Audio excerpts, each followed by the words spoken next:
What's up, fanboys and fangirls? Welcome to another Reviewpoint podcast coming to you from fanboysanonymous.com. Our target for this edition is going to be X-Men Apocalypse, the 9th film in the X-Men series, if you count Deadpool, which makes me feel old as shit. So bad. Before we get into talking about that, I need to introduce who's going to be talking tonight. If you don't know my voice by now, you haven't been checking out the channel as much. Go do that. But I'm your host, Tony Mango. Joining me on the panel tonight, I've got with me Sam Lassio. What's up, Sam? Hey, great to be back. So Sam and I and a couple other people went to see this opening night, which was 2 nights ago? Yep. Yeah, we're recording I saw this. it again last night, too. Oh, you saw it twice? Yeah. Yep. Now, we're going to have to go back on that and see if anything changed on that. But before we get into that, too, I also want to remind everybody that there are going to be spoilers. So if you have not seen the movie yet, we're seeing it twice like Sam, and you don't want to know what happens, you got to bookmark this, go watch the movie, and then come back later on. Or if you don't really care if it gets spoiled, then listen to it anyway. Everyone dies. Yeah, everybody dies and it's all a dream at the end. And then the dream dies. Yeah. Some of those things actually do happen in this movie. But, yeah, we're just going to talk about our hits and our misses. We're going to keep this a little bit lighter than we usually do. We're not going to break down every single little aspect of the movie, but it is going to be more in-depth than my Minuteman review because there's more that we can get into than what I can do in 60 seconds. But first impressions, what did you think about this, Sam? Because there were a lot of people online shitting on this movie, and from a wide variety of sources, too. Yeah, the sources that I tend to check out the most were saying, like, how disappointing the movie was, how the ending was terrible, how it didn't focus on anything the entire time, they didn't care for Apocalypse all that much. I have no idea where that was coming from, because yeah, this movie is not without its flaws. There were definitely problems with it, but I really liked it. I liked it just as much the second time. Even knowing how the movie was going to go about, like, I'm not sure why the critics are as critical on this movie. I think the only person that I had heard over the past couple of weeks or so that actually seemed to really like the movie was Robert Meyer Burnett. Mm-hmm. And since he has a connection to Bryan Singer from working on different things, I always just kind of assumed that was like, well, I can't say anything bad about my buddy's movie, kind of. Right, yeah. But, I mean, people were talking about this being like the second worst of all the X-Men films, or on par with X-Men Origins, and it was like, what? That's not even close. Like you said, I mean, there are problems, and we are going to talk about both the hits and the misses, not just the hits, but the idea that this is anywhere near as bad as those two movies, The Last Stand and X-Men Origins, come on, man. Right. I haven't rewatched The Last Stand in God knows how long, but I rewatched X-Men Origins a couple months ago to prepare for Deadpool to write up a Fanboys Fix It, and if anybody wants to check that out, go to the website and find out what I think they could do to make that a better movie. But I had seen Days of Future Past recently. We did the fan tracks for that, so that's another thing. Go back and check that too. Cheap plugs. But, you know, X-Men Days of Future Past is what I consider to be the best out of the bunch, and X2 is probably like number 2, but rewatching a couple of the other movies too, like I would put Apocalypse on par with the first X-Men movie, maybe First Class too. Yeah, I mean, First Class to me was an excellent movie. I personally really enjoyed it. What I'm finding a lot of people doing is trying to compare this to Days of Future Past, which for the original X-Men movies, it's like trying to compare it to X2. Mm-hmm. To me, X2 is my favorite of the originals, and that's like saying, oh, well, this movie wasn't as good as X2, therefore it wasn't that good, which I never understand when people do that. No. So, I would put this on par with First Class. I would put it under Days of Future Past and X2, but I'd put it, for me, above the original X-Men, which I know that's special to a lot of people. But for me, that movie is starting to get a little dated. Oh, so. It's definitely dated. Yeah. There's parts in that movie that look pretty cheesy. Yeah, and I mean, this movie wasn't without cheese, but... Yeah. But I mean, like, when you look at certain movies, like you had said, the idea that if it's not as good as the best one, then it's crap. And it's like, well, that's not the case. Like, Terminator 2 is my favorite movie of all time. But just because I like Terminator 2 better than the first one doesn't mean I dislike the first one. That's Right. still one of my favorite movies of all time. And I could argue in certain ways is better than Terminator 2, but, I'm going to pop in T2 over the other stuff. And I really like First Class, and I really like Days of Future Past, and I like Apocalypse. And I think if I were to just throw a movie on, it probably out of those three would be Days of Future Past, and I like that the best. But compared to First Class in certain ways, I think X-Men Apocalypse might be more fun. Yeah. It's got some darker tone to it, but Days of Future Past was a lot darker. Mm-hmm. Which you would think, like, oh, okay, they have Apocalypse, so obviously this is dark. But, I mean, one part of the movie that, like, when I first saw it, I was like, oh shit, I can't believe they actually did this. But then it resolved itself, whatever. But it was when Apocalypse made everybody release their nukes. Like, I actually, like, when I saw that in the trailers, I was like, oh, this is some sort of dream sequence. Or, Right. like, they're seeing, like, the destruction of the Earth. Nah, he actually releases the fucking nukes. But then, like, they just go straight up into space and, like, disappear. So, like, some people I heard were, like, a little let down with that. But, like, okay, he wants to get rid of all weapons because he's against weapons. So that made sense to me, and I couldn't believe they actually did it. Were you thinking the same thing I was thinking at that point in the movie? You're like, all right, well, they can't drop. Right. Because then we're fucked. And right, they nobody's can't... gonna survive that. Yeah. He's still got, like, another fucking hour and a half. And there's no way that they would just introduce another power where, like, he blocks the whole world and whatever like that. And I was just like, that's an odd loose end, kind of. But I like the idea that it was, like, that imminent threat of just, like, if these fall, the whole world's done. Right.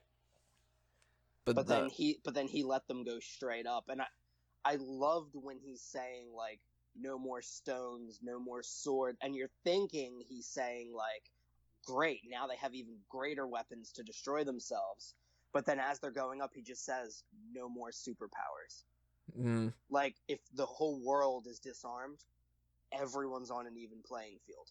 Right. And, of course, there's like the that. little tie-in of superpowers and, Right. I like the little wordplay. Which, you know what? Actually, going back, I haven't watched the animated series in a while, but I did check out, like, some clips here and there of different Apocalypse things just because it was, like, set myself up ahead of time. Right. That line that he says about from the ashes of the world we'll build a better one is from the animated series. I don't know if it's in the comics too or not, but it's, like, slightly tweaked, but it's, like, the same exact line for the most part. And it just reminded me of how awesome Apocalypse is. There were a lot of 90s cartoon throws in this movie. Yeah, I mean, starting with X2, the main theme that they've kept going along, which I love that theme, is as close to the X-Men animated theme as you can get. Which I really hope in the next one, since they said they're setting it in the 90s, they just have, like, some, like, rock band or something, like, playing that on the guitars. Oh, that'd be so awesome. Doesn't have to be major. It could be like Spider-Man 2, when they just had that woman, like, on the fucking, like, violin singing the Spider-Man theme. You know what it should be? Dazzler's band. Dazzler's band was supposed to be hinted at in this movie. I had heard rumors that Taylor Swift was Dazzler in this. She was. They when the mutants all go to the mall, we were actually supposed to see them in the mall, and they're in a record store, and they actually find one of her records. Huh. But they cut a lot of that out of the movie, which is a little disappointing. You didn't get as much. Not that her powers are even that cool, but you would have had more Jubilee. Yeah, you know what? Jubilee's going to be one of my misses. Yeah. Like, Not that she was a bad character, it was just a missed opportunity since a lot of people who know the cartoon know her. Yeah, and she didn't do shit. Yeah. So, she didn't help out, she didn't do anything. And one thing that confused me also is in the scene when Quicksilver saves everybody, apparently Nate Gray was in the crowd. Really? The alternate version of Cable, which I don't know how that fucking works, but maybe they were just like Easter egging it and it wasn't actually him, but I don't know. Well, this timeline is so messed up. Like, Jubilee should not be the same age as Cyclops. Right. And we're like, Havok is like 40-something years old, and he's still Cyclops' brother. Yeah, that part I didn't understand. Like, for the most part, especially when they were flashing back to first class clips, I could see the aging of Xavier and Magneto. Like, I couldn't really see it from Days of Future Past to now. I was like, this is supposed to be 10 years later, but they don't look all that different. But then when they do the clips from First Class, you can actually look at it and be like, all right, I believe that this has been like a decade or two. Mm-hmm. Like, they aged them up appropriately, except for Havok. Havok looked like he did from the first movie. He was probably like, what? I mean, he was in high school, so he was probably like, I'll give him 17. So Days of Future Past, he should have been 27. So this movie, he should be 37. And he has a 17-year-old brother, so he's Right. 20 years older than his younger brother. Like, yeah, it's like, shouldn't he be his dad? Right, like, or like, I would have accepted, like, his uncle or something. Yeah, like, but that's one of the issues that I have with this trilogy, the way you've got going on, is they like this idea of the decade gimmick a little bit too much. Right, because they're going into the 90s for the next movie, which 10-year jumps can be pretty extreme. Right. At the very least, you're going to say that it's a 7-year jump and it's 1990, because this is 1983, I think. Right. And 7 years is going to be like, well, then he needs, like, Cyclops and Jean and all them need to look 7 years older. If they don't, then that's going to look like it's 1985 or something, Right. And it's not... The problem is the actors that they used for the younger characters. They are young looking, but if you try to do a 10-year jump, I'm not going to believe that these actors and actresses are 27.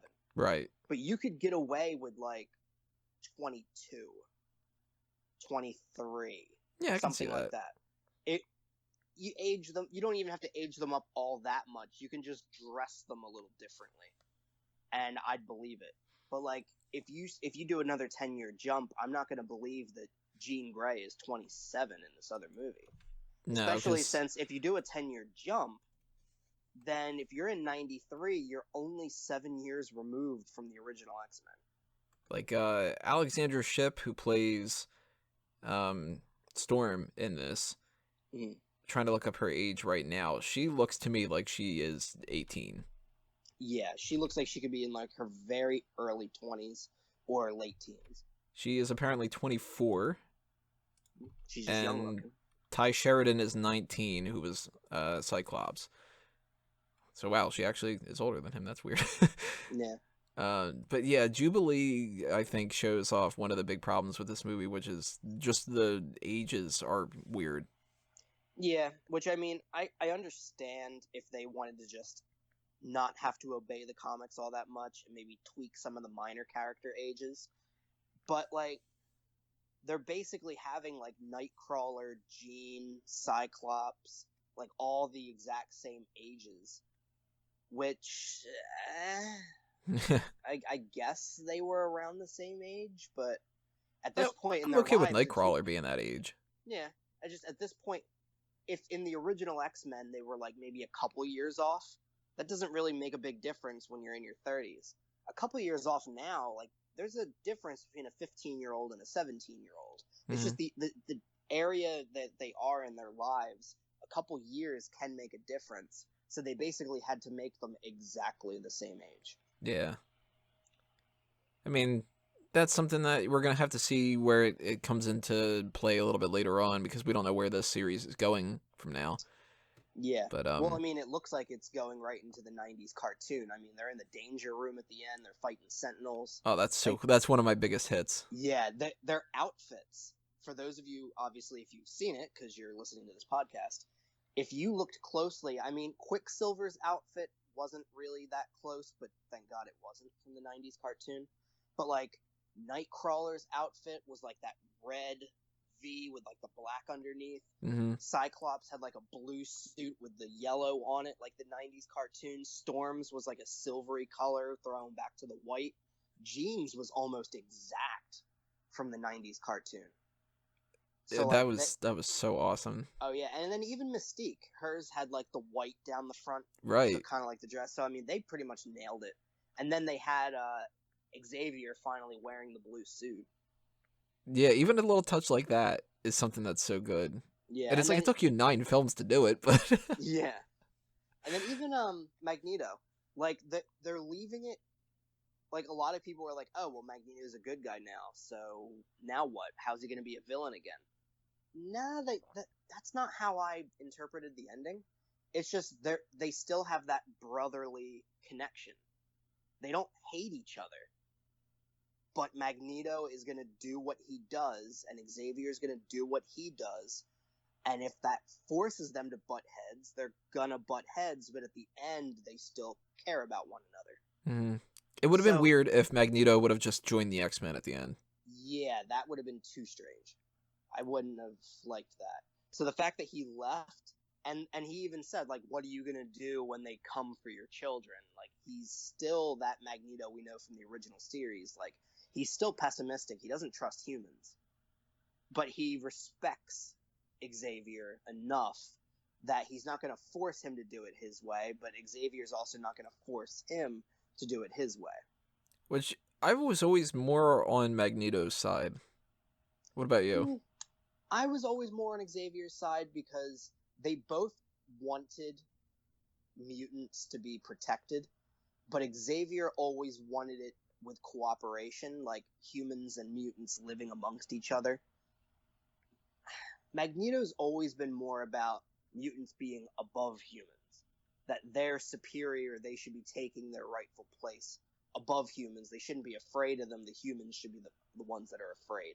Oh, they totally should be. Our mutant overlords. I bow down to you. Which, I mean, the original inspiration for them was Martin Luther King and Malcolm X. So, right. I mean, they both wanted the same thing, but they went about it differently. So, like, I see both their sides, but I kind of always favored Xavier. Xavier's, in the end, he's the good guy, but I always kind of went like, Magneto's got a point. Oh, yeah. I mean, that's the thing. Like, the greatest villain is the one that you can see their point. Mm-hmm. Like, plus, when you bring in a villain like Apocalypse, where it's like, okay, as bad as a guy as Magneto can be, at the end of the day, he goes, yeah, Apocalypse, fuck that guy. Right. Even though he joins him initially, which one of the greatest lines in this movie is when Apocalypse sees Magneto attack him, and he says, you betray me, and he says, no, I betrayed them. Mm-hmm. That's a great line in this movie. I did like that, the idea that he kind of, like, saw the error of his ways at the end. And it wasn't, like, we've had the twist before where in X2, he goes along with them, but then he fucks them over. In X3, it's like, well, we needed self-preservation, and I'm the bad guy. In First Class, I'm going to go along with you, and then I'm going to fuck you over. In Days of Future Past, I'm going to go along with you, and then I'm going to fuck you over. This one was like, I'm going to go the opposite, and then join you. Right. Which, a lot of people did not like this movie for the ending fight, but I realized that a lot of people have Age of Apocalypse stuck in their head. Yeah. Which I haven't read the comic. I've looked into it, like what happens in the story. And the biggest thing I'm seeing from comic book fans who hate the end fight, there was supposed to be, if they stuck to the comics, a huge Apocalypse versus Magneto battle. Like blow for blow, like a huge brawl between the two. And that's like, I'm not missing that, you know? Right, I didn't know about it. Like, I only found out about that after I saw it the first time. So I get it if you're like, you're on the edge of your seat and you're waiting for Magneto to, like, fuck him up. But when I wasn't anticipating it, I didn't miss it. One of my hits, actually, out of this whole thing was, if you're going to kill off Apocalypse, the only way you can do it is Jean. Oh, yeah, when she taps into the Phoenix Force. Mm-hmm. That was great. And then, like, I know a lot of people, when I saw it the second time, I noticed this. There were, like, some younger people, not, like, too young, but maybe, like, freshmen in college kind of age. They were sitting next to me in the theater, and when Jean, like, releases it and you see, like, the shape of the bird for the Phoenix, one guy was like, what the hell is that? So, like, a lot of people, even though, like, for X-Men fans, we know, oh, well, that's Phoenix. And if you've seen the movies, you might remember in X3, they kind of dabbled with her being Dark Phoenix. A lot of fans might not remember that. Mm-hmm. So this was new to them. So I would not be surprised if the next movie could be Dark Phoenix. It could be. I mean, we could do something. They did tease Mr. Sinister at the end, which is another hit for me. Yeah, the 'Cause end he's, like, credit scene, the Essex Corporation. one of the only people that they haven't done yet that it's like, you gotta do Sinister at some point. Oh, yeah. Because, I mean, of all the... Basically, the only mutants that I can think... I mean, obviously, more diehard X-Men fans than me will know more. But to me, the only X-Men villains I can think of that they haven't done are Scarlet Witch, which I don't think we're ever going to see her. Mr. Sinister, and Onslaught. Mm-hmm. Those And, are like, the some only ones I other can things, think too. Like, they haven't put Wendigo in a movie yet. Yeah. Where, I'm like, thinking, like, huge yeah. villains. Like, Scarlet Witch can fuck everybody up. Right. But, like, I was talking to my dad, actually, about the movies, and I don't know that we're ever going to see Scarlet Witch. I know in Days of Future Past, you could kind of, like, see Quicksilver with, like, a little girl in, like, a princess dress. Mm-hmm. But I don't even know if that was Scarlet Witch. Because I know they're supposed to be twins, which that part doesn't really bother me all that much if they're not twins. Like, I kind of get it. But from the way they're making it sound, Magneto hooked up with Quicksilver's mom and then left before he was born. Well, So if they're not twins, then I don't think that little girl is Magneto's kid. No, she isn't. Right, so that she's not a mutant then, or if for some reason the mom hooked up with another mutant, but then that would mean that if she is Scarlet Witch, then she's not Magneto's. What I think is because Marvel can use them and Fox can use them, I think Fox is just going to go with Quicksilver, and I think Marvel is going to go with Scarlet Witch, and I think that's why they killed off Quicksilver. Well, in the road cut of Days of Future Past, Mm-hmm. there's a quick scene where that little girl is talking to her mom, and she says, "Go bug your sister." So that's kind of like their hand wave of Scarlet Witch does exist. She's just never shown. Okay, so the little girl has a sister. And yeah, and her sister is supposed to be Wanda, but okay. But they just Because never then I show her wondered- for some reason. Probably because they did have some kind of like you can take Scarlet Witch and we'll take Quicksilver kind of a thing. Right, that's what I'm thinking. Because why would they kill off Quicksilver in the Marvel movies? Right. And keep Scarlet Witch, and then why would Fox keep Quicksilver and never show Scarlet Witch? I'm pretty sure there was some like backdoor deal they had where It's they a little just too agreed- coincidental. Right. And I mean, one theory I had when I saw Days of Future Past, because I figured that couldn't have been Scarlet Witch because they're twins. I thought maybe it was Polaris, which is the younger sister that is of true. the twins, but she's also Magneto's kid. I'm pretty sure that Quicksilver, if there is a Scarlet Witch, fine. But if there isn't, that Quicksilver is the only kid of Magneto. Well, Other that than actually poor brings little up Nina. something that I was kind of curious about. The whole story that we have on the side where it's Magneto goes off on his own. He's got a kid now. He's with Magda, which I believe Magda's in the comics. Is she? I didn't remember. I just remember making a joke that his daughter controlled nature, so that made her Squirrel Girl. Okay, I'm just looking it up right now. Magda Lensherr, yeah, she is in the comics. Okay. And this was something that, like, there's parts that I liked and parts that I didn't like about this whole idea. I liked the storyline itself of Magneto goes off and he's got a family and it's a whole thing like that.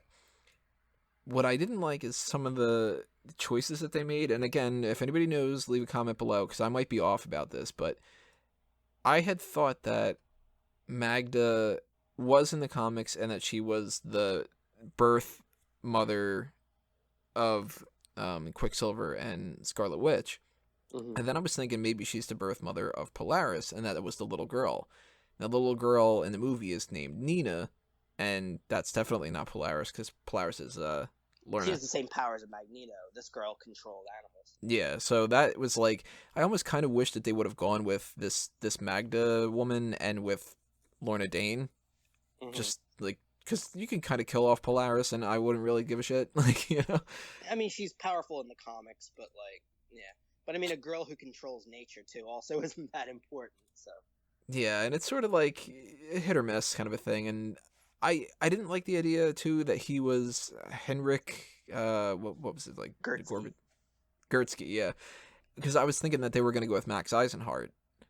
Yeah.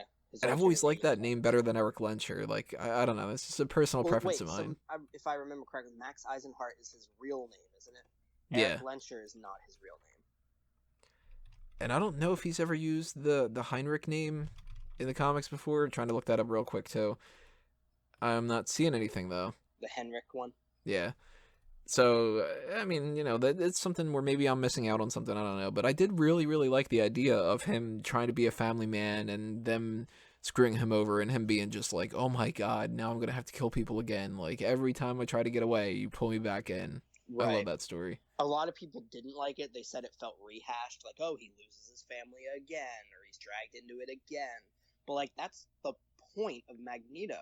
Yeah. It's like, he does not trust humans, and it's like, well, why doesn't he trust humans? And if you try to say he's in his 90s and it's all because of, like, the concentration camp, that might be a little like, okay, yeah, that was a horrifying thing, but, like, in 80 years, nothing ever happened to make him get over it. But if you consistently have him, like, throughout his life, like, humans fearing him leading to death, like, you understand why he's so torn apart. Yeah, because every single time he tries to just live a normal life, humans get in the way. Right. And he's just like, I wasn't doing anything wrong. I'm just by myself with my family. And he saved someone's life. Yeah. That's what led to all this. He tried to save somebody with his powers. And they still fucked him over. Right. So I loved that. That was one of my biggest hits. Yeah. Side note that I wanted to mention, too, one of my other favorite hits about the whole movie. We were talking about this earlier, about the idea of comparing the different movies to each other. I love that little quip at the end where they see Return of the Jedi. And the third one's always the worst. Yeah, the third one's always the worst. The second one's better because it was okay with doing a dark ending, and it's like, that was a nice little nod. Yeah. Going back to Quicksilver, though, I actually am going to say one of my biggest misses of the movie is the Quicksilver scene, and I'm going to go against the grain, I think, here. Yeah, I really liked it. What I didn't like about it is it felt forced. Like, they saw how good of a reaction the one got in Days of Future Past, and they're like, okay, well, we need to do that again. We need to give him a different song that goes along with it that's kind of quirky, which I love the song Sweet Dreams, but that didn't fit that as much as Time in a Bottle. So that was a little bit weird to me. And then it kind of seemed like normal sequel problems of, like, sequels, like, with comedies tend to run into this issue a lot where they do the same gag, but they just insert more jokes. Mm-hmm. So I didn't really like the idea of, like, well, now he's saving this dog and the dog's eating pizza. It's like, I wasn't laughing at that, I mean, I was, but I mean, I guess it's just some audiences are going to get a hit from that and some will get a miss from that. I will fully admit that most likely I'm being a sourpuss when it comes to it. Like, yeah, probably a little bit. Yeah. But that was something that bugged me. It was like, oh, now, man. Now, what'll be interesting is, if now that Quicksilver is a member of the X-Men, is there going to be a third moment in the next movie? Because now you could say, well, now it's like tradition. Now they gotta do it. Or you could say, they've done it twice. They're not going to do it. But then are people going to anticipate it and be disappointed that there isn't one? I would assume if they're keeping this cast and they're doing that, they'll do another one. Okay. It might not be as big of a deal, and people might be pissed off about it or whatever, but there are parts I liked about that. I mean, it was just one of those things where I kind of felt like it was a sequel problem, but nowhere near as big of a problem as some of the other things. And I didn't like, just a random miss here, I didn't like how they maybe killed off Blob. Yeah, I saw that. Like, was he dead? I thought seemed like it. Because, I mean, Angel kind of put a scratch mark, like a little tally into the ground, like he was killing them. And, I mean, Angel did tell Nightcrawler, like, you have to fight or they'll kill us both. So I'm pretty sure it was a fight to the death. Yeah, so I don't like the idea if they just killed off Blob like that. And I didn't like Archangel either. Archangel was okay. If, I don't know, are we going to get into the misses? Because if we get into the misses, then I have a huge fucking complaint. Yeah, throw one out there, because Archangel is a miss for me, Psylocke is a miss for me. Fucking Psylocke. Oh my god. They show Apocalypse, like, Archangel's armor was amazing. Magneto's suit was so cool. Storm's outfit was great. And then a skimpy outfit for Psylocke. No armor like the rest of them. Okay, it was comic book accurate. Mm-hmm. Since when has the X-Men ever been comic book accurate? With the exception of the spin-off like Deadpool. When have the core X-Men films ever cared about the costumes looking right? They haven't. So why did you give Psylocke that skimpy little swimwear, basically, to be comic book accurate, when all the other ones get this badass armor that Apocalypse gives them? It made no sense. You couldn't even argue, oh, well, she needs it like that to fight. The rest of them were fighting pretty fucking well without bathing suits on. So, that just didn't make any sense. The character was pointless. Olivia Munn's acting wasn't the best. And I've heard that there were more scenes of her in the movie, and they basically had to cut around it. They basically had to cut her out of areas to try to make the movie better. See, with the costume, I think that what they should have done here, and this is something that it would have pleased both sets of the audience in a situation where maybe, a 10-minute conversation would have led to this. If they would have had her maybe fight in that cage and she's wearing that skimpy outfit, you can kind of look at it as the WWE divas where they're wearing skimpy outfits because that's part of the attraction to it. It's part of the gimmick. Yeah, you're watching these good-looking women mud wrestle kind of a thing. Which is condescending, but these people are jerks. I mean, they're making these mutants fight for, their own amusement. If you had her do that, they would have showed off her power. She could have been in the skimpy outfit that was comic book accurate, and then Apocalypse could have given her an outfit that would have made sense when it was battle ready, and people wouldn't have complained and said that she wasn't wearing the outfit at all. We got at the end of their Nightcrawlers wearing the Nightcrawler outfit, and people are like, great, you put him in that suit. You didn't need to have him do that the entire movie, just the same as you didn't need to have Psylocke. But man, Psylocke was just... Olivia Munn, I like her a lot, but she is not an actress. No. And that character was kind of a pointless character. And there was no reason... And this is... A couple complaints are the cheese factor in this movie. There's a lot of moments where it's just, over the top. And one of them is when you think she's dead because she fell from, fucking 2,000 feet in the air. And then she just gets up like nothing happened. Mm-hmm. She walks away, and as there's fire on the screen, she turns around and gives this look of, I'll be back.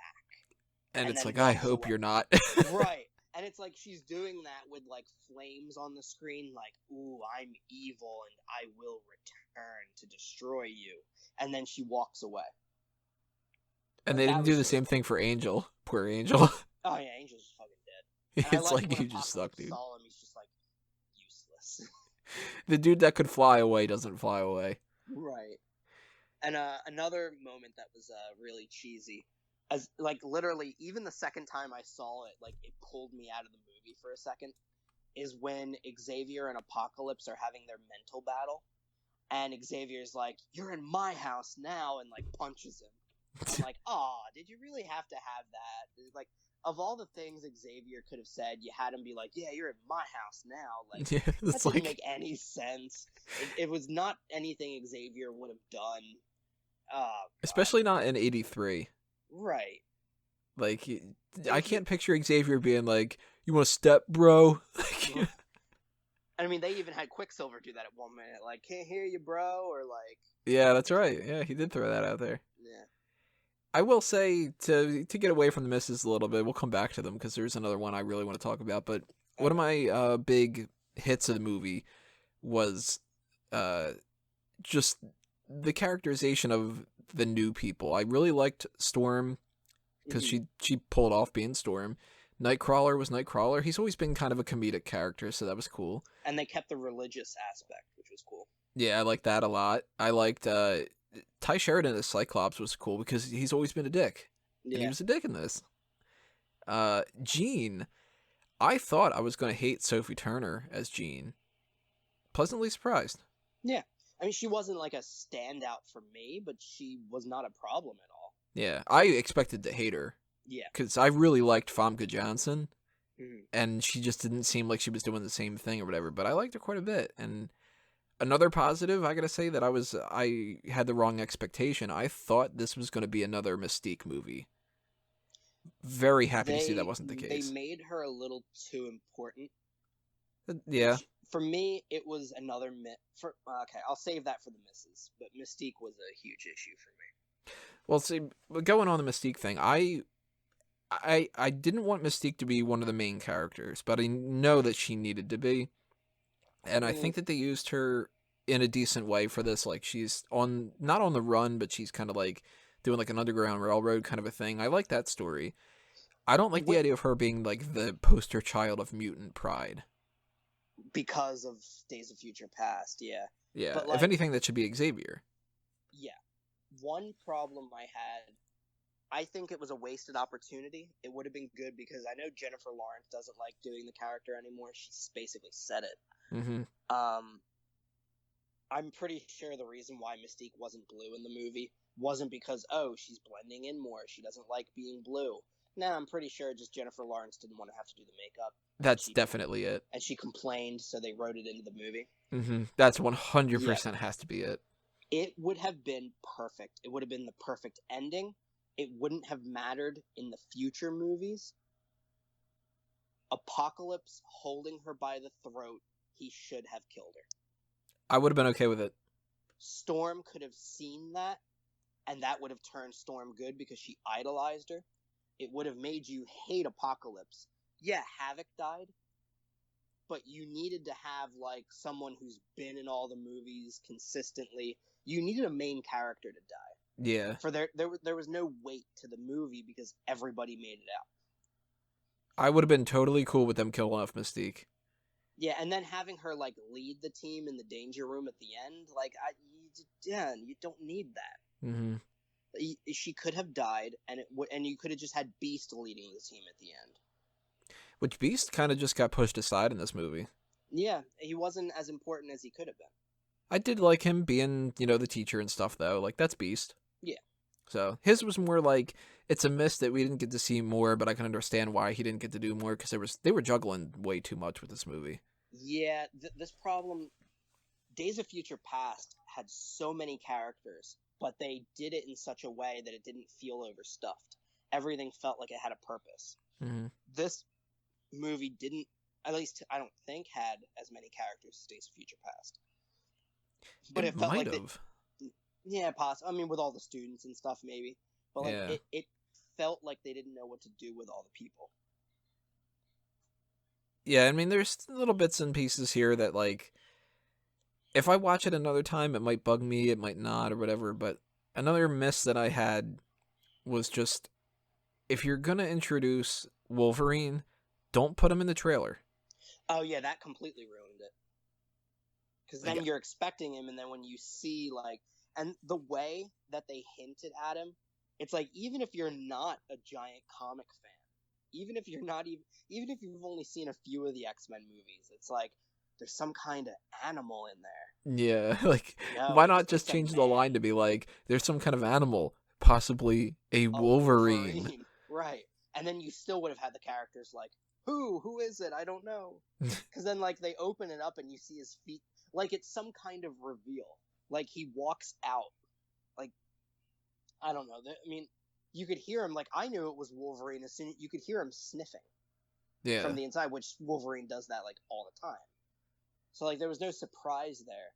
But, like, there's a disconnect now in the movie. Like, a lot of people haven't really thought about this.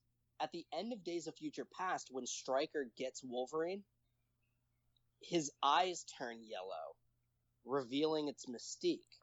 Right. And it's like they just left that up to... Yeah, what happened with that? Mm-hmm. So, like, did Stryker get him afterward? How did Mystique lose him? What? There's probably a deleted scene. That. Well, like, if they didn't do that, then you would have just been like, okay, they've been testing on him for 10 years. Yeah. Instead of, how did that happen? And one thing, I think it was a missed opportunity. a lot of people, if you just take this on face value, you see that Mystique is doing, like you said, the Underground Railroad thing. She's like saving mutants, stuff like that. One of the things that I think is interesting, obviously in the comics you know that Nightcrawler is her son. But one thing that's jumping out to me here is you had Azazel in First Class. Mm-hmm. Audiences are already familiar with a demon-looking character with a tail that teleports. So obviously from First Class to now, you know that this has to be Azazel's son. Yeah. He's not red, he's blue, which hints at Mystique being his mother. I almost wonder if this scene could be interpreted that, yeah, obviously she's had a past with that mutant guy who, like, gets passports for everybody. Caliban? Caliban, yeah. But I almost wonder if Mystique knew her son was in trouble and went to go save him specifically. That it wasn't just she happened to be there, but that they kidnapped him from the Munich circus, and that she could have followed them to this place. That could have worked, yeah. Like, it's not hinted at, but I mean, connecting the fact that you know Azazel from First Class, you know his power set, you know Mystique went with him and Magneto. You know that she was broken up about the mutant autopsies from Days of Future Past, and Azazel was one of them. It's totally possible they hooked up before he died, she gave birth, and the timeline matches. Like, we don't know when Azazel died. We just know it was sometime before Days of Future Past. But they even say in the movie that when Days of Future Past happened, these kids were probably like 7 years old. Right. Which means Nightcrawler was only born 3 years after First Class. Which, I mean, that could happen. Like... Right. That totally could have happened. So, like, I like to interpret the scene, because it's not stated, as Mystique went to go save her son. But, like, she obviously doesn't, like, care about him. Want to tell him, yeah. Much. But she doesn't care about him all that much, because she even tells Caliban that, like, look, I saved his life. What he does with it is his own. Mm-hmm. Which Mystique was cold like that in the comics, too. Yeah, I mean, she had like, her issues with Rogue and, you know. Yeah. So I like that idea. I didn't like how they left open the Quicksilver Magneto thing, though. Yeah, he chickened out at the end, which I get it. They want to, like, make it a bigger deal maybe in the next movie, but there was no reason for him not to do it other than he got cold feet. Yeah. And he's got quick feet, not cold feet. Which doesn't make any sense, because I actually watched a spoilers podcast from Collider Video, and they mentioned something that, like, I didn't even think about. Storm goes to Quicksilver at the end, like, hey, I was told Magneto's your father, like, why haven't you told him? So it's like, wait a minute. So Mystique's going around running her mouth? That, like, she's just telling like, literally, Storm was trying to kill them, and is now joining them. That should be the last person Mystique has a conversation with, but is telling her, like, hey, by the way, Magneto's Quicksilver's dad. Yeah, it's just so, like... She's, like, telling everybody, so, like, everybody but Magneto knows at this point, probably. It's like bathroom talk, like they're at the mirror doing their makeup, and it's just kind of like, so you hear about Quicksilver? Yeah, I mean, there were problems with that kind of thing. Yeah. One of my biggest issues, and I hate to say this because it's just the case, but my biggest miss of the whole movie is Apocalypse. Really? I didn't like his voice. I didn't like his... Like, he didn't do anything. Like, his whole thing in the whole movie is he goes mutant to give himself the Four Horsemen. Mm-hmm.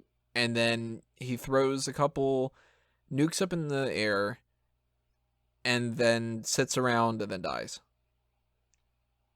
Mm. Like, if he would have killed Mystique, like you were saying, that would have given him more of an impact.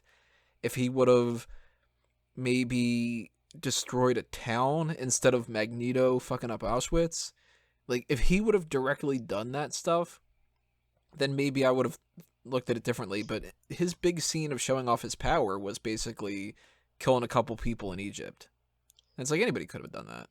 Yeah, I took it as, like, I mean, obviously he had, like, the big fight at the end, but I took the, like, why he didn't do much as to be part of his character. Like, Apocalypse considers himself a god, and God does not demean himself by doing his own work. Like, he has the four horsemen because he doesn't consider him, like, anything worthy of his time, basically. So he has the horsemen basically to protect him when he's going from body to body, but also, like, they do all the heavy lifting because that's beneath him.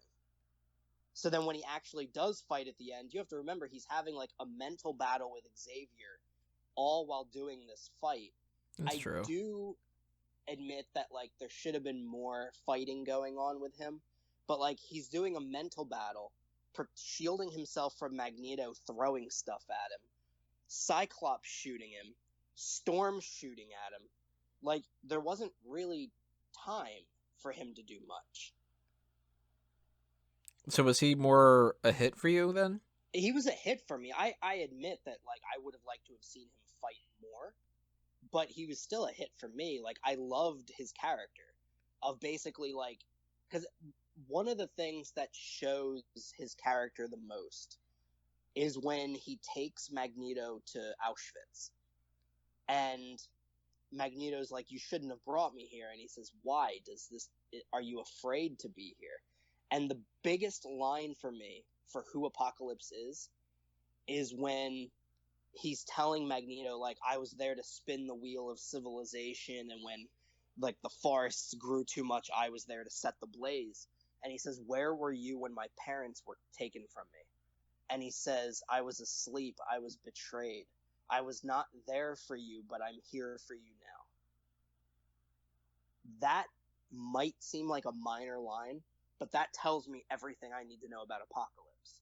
He literally feels that he's here for them, that he is going to wipe the world clean for his people, to start new as rulers. And like I said, a god does not bring himself down to the level of man in combat. He's above them. He does not demean himself by throwing fisticuffs and stuff like that. So, that would have been great if he's just boxing in the middle. So, like, I would have liked to have seen something more with Apocalypse. I would have liked to have seen, like, powers going and stuff like that. Something more than Magneto just, like, floating there with his fists in the air as metal is just shooting down at him. Like, I would have liked to have seen more. But I liked what I saw. Fair enough. But I'm not going to say you're wrong for not liking it. Like, I totally get why you didn't like it. Yeah. I will say, though, the look is much better than what we were thinking. If you noticed, they said that when they gave the picture to, like, Entertainment Weekly or Variety or whoever ran the original picture where he was purple, and they were like, fans complained, and they changed it. I don't know that they did. Because if you look at the original picture, like, yes, some things might be a little different, but when he visits Magneto in Poland, he opens up that portal. It's a purple portal. It's a purple portal, and when he looks over at Magneto before he says, like, come with me, or I want to show you, or whatever it is he said to him, he is purple. Mm-hmm. And he looks exactly like that image. Yeah, I think it's just a shading issue. Like, they picked the worst scene to show. Right. Of all the pictures they could have shown, yeah, they chose probably the worst one. I'm sure some things may have been changed in post. Like, maybe they decided to tweak this or that or something, whatever. I know they said they did alterations to his voice, which you didn't like his voice. I kind of liked it. Because Apocalypse, like, to me, shouldn't have just been talking like a normal person. Oh, no, he totally shouldn't have. My issue was that they should have gone even further. Oh. Like, okay. Well. it sort of seemed like they toned down how much they wanted to manipulate it, and I wanted him to be like full blown kind of a thing, you know? Okay, I figured if they did that, then there would be like a Bane issue where people would complain about his voice the entire time. Now Bane was just that was just what the fuck is Nolan thinking? You know? Yeah. No, I wanted him to be more alien, kind of. I did like that one thing where when he wanted Xavier to send a message to the whole planet, and he says, like, even if I wanted to, I can't, I don't have Cerebro, and he goes, you don't need a machine. When in the comics, Apocalypse's powers are amplified by alien technology. Very hypocritical. Yeah. And I mean, like, I don't know if his armor is alien, but, like, they showed you, like, when they, in the very beginning of the movie, one of his horsemen from Egypt transferred the armor to the new body. So I don't know what that armor was supposed to be. If it was just armor, then fine. But, like, I don't know if that was the alien tech. I forget what alien species it was supposed to be, but... Celestials. Okay. So they can't use them because they have them in the MCU. Right. But, I mean, I actually thought that they were going to build towards something with the Starjammers and Corsair and the whole Shi'ar Empire and all that. I thought that's what they were going to do. I mean, I can see that. I don't really like Cosmic X-Men. I hate it. Yeah. I'm so glad that they're going Mr. Sinister instead. Yeah. Like, my least favorite part of the X-Men series is when they go against the mutant thing. Right.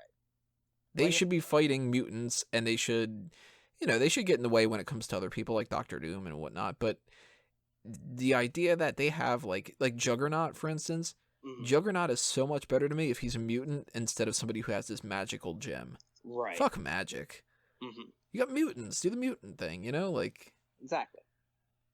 Kind of like the idea of, like, when you have Spider-Man and he's got the genetically altered or radioactive, either one. I like genetically altered more. Yeah. The spider bite gives him his powers. And then you have, like, the Osborn / all those other kind of people are all kind of, like, science-based. When you throw Morbius in there, it's stupid. Mm-hmm. He should be in Blade. Like, and you can do crossovers. I mean, you can have... I want really badly for the Defenders to be fighting the vampires. I think that'd be kind of cool. Throw Blade in there, kind of make it so where, like, that's why they have to fight people and not just the Hand again. Yeah. But don't give me Cosmic X-Men. Mm-hmm. If we want Cosmic, we'll see... I mean... Guardians. Yeah. And I mean, if you want to keep it in the Fox universe, I would say the Fantastic Four are more cosmic than the X-Men. Yeah. So they got the Inhumans, they've got Annihilus. They can't use the Inhumans, but... That's true. But I mean, like, their powers didn't come from another dimension, they came from space. So, I mean, they've already kind of, like, messed... Which, fine, change the origin, do whatever you gotta do. But, like, Fantastic Four has a link to space. Especially with Silver Surfer and Galactus. Like, to me, the Fantastic Four being in space is fine. The X-Men in space, I don't usually care. I prefer their stories when it's, like, I don't want to say more political, but when it's more like mutant-human relations kind of thing. And then you have a mutant who's here to destroy it, and the X-Men have to save the day. I prefer those kind of X-Men stories. So, last thing I wanted to get on here, before we go into our biggest hits, biggest misses, if they're going Mr. Sinister, how do you want this to play out? I want him to be... I don't say this as a power thing or an importance thing, but I want him to be the Thanos of X-Men. What I mean by that is, I want him to have a hand in the X-Men films. I want him to have a hand in the Deadpool sequel. I want him to have a hand in the Gambit movie. And if they're going to do X-Force, I want him to have a hand in that. I want him to be the overall bad guy who has, like, may not be the ultimate threat every movie, but has his hand in what's going on in the movies. I'm kidding that, yeah. Because, I mean, I can't think of a cast decision, though. That's one thing. Yeah. And are you going to make him white with the red eyes? Oh, they have to. Like, He's so badass looking when he's like that. Like, you can change his outfit. He doesn't need those, like, giant, like, I don't even know what they are. Like, it's almost like a cape, but it's like strings coming off his back. Like, you know what I mean? Yeah, I don't know what those things are. They're weird as fuck looking. Yeah. I just Googled it real quick to see what other people's ideas are. There's some damn good casting ideas that are out there. Jason Isaac, who was Malfoy in Harry Potter. Huh. I like the idea of... Like, what's that? is he old enough for Mr. Sinister? Probably. There's Ralph Fiennes, Voldemort from Harry Potter. A lot of people doing Harry Potter stuff. Yeah. There's I can see Ralph Fiennes. Luke Evans, if they want to go a little bit younger. He was in Dracula Untold. Yeah, but I didn't hear any good things about that. I didn't see that, but that's actually somebody I'm kind of hoping maybe is the next Bond if they don't go with Tom Hiddleston, but, you know, we'll see.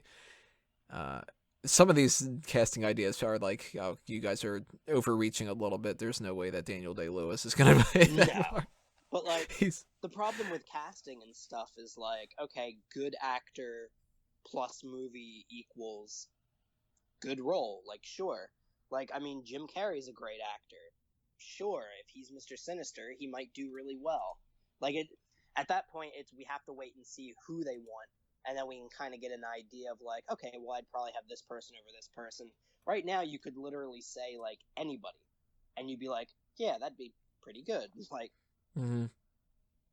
So I'd have to just wait and see. But, yeah, I don't know who they're going to get. But, like, Deadpool encounters him. The X-Men encounter him. Like, I want him to have a hand in, like, all of these movies. I don't even know if the Gambit movie's happening anymore, but if it is, he should have a role in that somehow. I don't have a clue what's happening with that one, because it seems like they pushed that on the shelf. Yeah. Kind of like. But biggest hits, biggest misses, what do you got to say you would throw out there as your top two? Like, 2 hits, 2 misses, or biggest hit, biggest miss? Biggest hit, biggest miss, just one per piece. Biggest hit. I'd have to say it's the continued Xavier Magneto relationship. McAvoy and Fassbender have just been making these movies for me.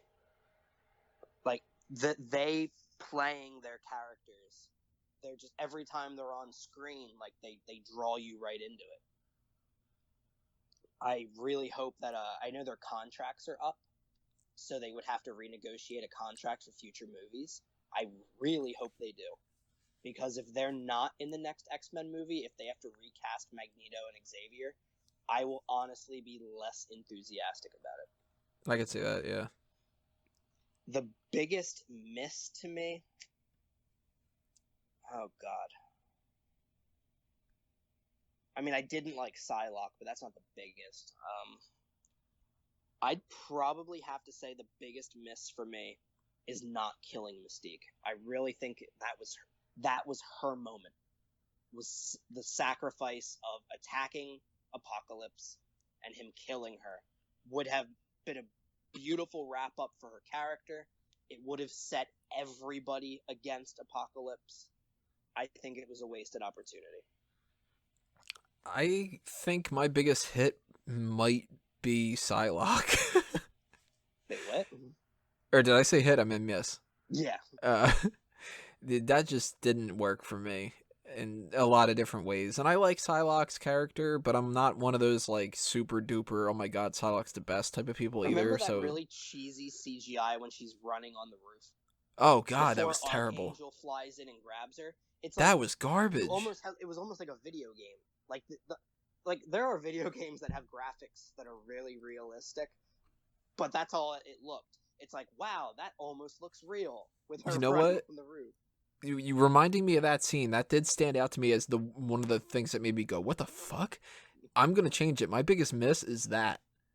That was terrible. That CGI was garbage in that scene.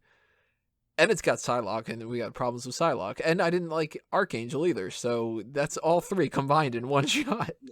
And if I do have to throw in a hit other than, like, the actors and stuff, that very last, like, them about to fight in the danger room. That was perfect. That's my biggest hit. Yeah.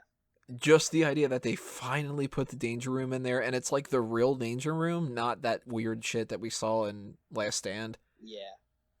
That was kind of ridiculous of, like, we're going to throw Wolverine, do the cannonball. Or is it cannonball special? No. I think it was. Drawing a blank when it comes to that. But Storm threw him or something, didn't she? Colossus threw him, yeah. And he, like, killed off the Sentinel head, and it was huge and all that. And it was just like, that was kind of a lame attempt at the danger room. This was like, let's go full danger room. We got the full costumes. Like, you've got the different levels of the danger room with Beast controlling the level. You've got the same Sentinels from Days of Future Past as now, like, dummy robots for them to fight. Everybody was in comic book accurate, updated uniforms. And then everybody got a moment. Like, you see Quicksilver put his glasses on. Nightcrawler kind of bares his teeth at them. You see Jean, her eyes just kind of dotting back and forth, like, figuring out what to do.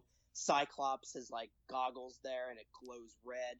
Storm, like, with the lightning. Like, everybody had a moment before it started, too. That was just pure X-Men right then. Okay, this would have been cheesy, I admit. But it would have been all the sweeter if... Because the last shot of the movie is the door closing with Xavier. And you just see his face as the door shuts. That was great. But if they had done that, and then you see, like, the X-Men there and the Sentinels walking towards them, and Mystique just goes, begin, and it cuts. If she, I would have hoped that somebody had done something like that, like, begin, like, all right, go, and then it cuts. That would have been really cool. I admit it, probably cheesy, and probably better they didn't do it. I just personally would have thought that. She goes, Avengers, and then they cut the same thing like a cat. Yeah.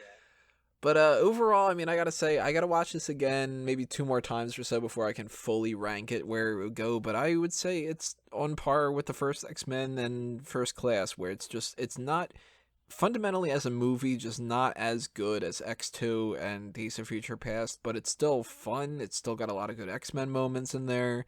Yeah. It is a good way, like, if they didn't do any more X-Men movies, I'd be good, you know. I mean, they're definitely going to do more X-Men movies. They're going to try to do this as much as possible, but, like, Days of Future Past ended in a way where I would have been okay with them not doing any more. Yeah. This one thing ends really in a way I'm okay with them not doing any more either. Yeah. One thing I think they have to start establishing in these new movies they start doing, especially with them jumping into the 90s, I didn't even think about this, because to me, like, Days of Future Past, like, made perfect sense to me. Everything was the way it was. But it was the second time I saw it, my dad kind of turned to me after the movie was over, and he's like, now wait a minute, they don't meet Nightcrawler until he's older, so how is Nightcrawler a member of the X-Men now? Because that's not the X-Men 1 and X-Men 2 and all that. The continuity issue. And it made me realize, like, yeah, you know what? Us, being huge comic book fans, we love the movies and stuff, we're really immersed in it. We forget that there are just casual moviegoers who maybe didn't really make the connection with Days of Future Past, that they've essentially soft rebooted it. Right. So they might need to, like, distance themselves even more from the old ones.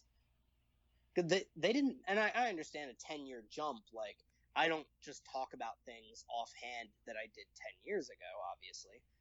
But, like, they never mentioned the time travel thing once in this movie. They never mentioned, like... Yeah. It was never brought up, which I get it. Like, you and I don't just have a conversation we had 10 years ago like we had it yesterday. Like, remember that one thing we said 10 years ago? Yeah. But, like, so I get it. But, like, First Class to them was 20 years ago. And yet Xavier still has feelings for Moira and stuff like that. So, like, really, you never mention, like, hey, remember that time our future selves fucking helped us? Like, you think, like, okay, well, if the future selves... And this is one thing, like, I even thought afterward.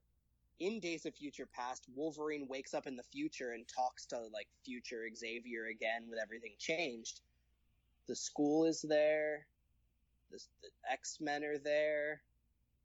So I guess Apocalypse didn't win. Yeah.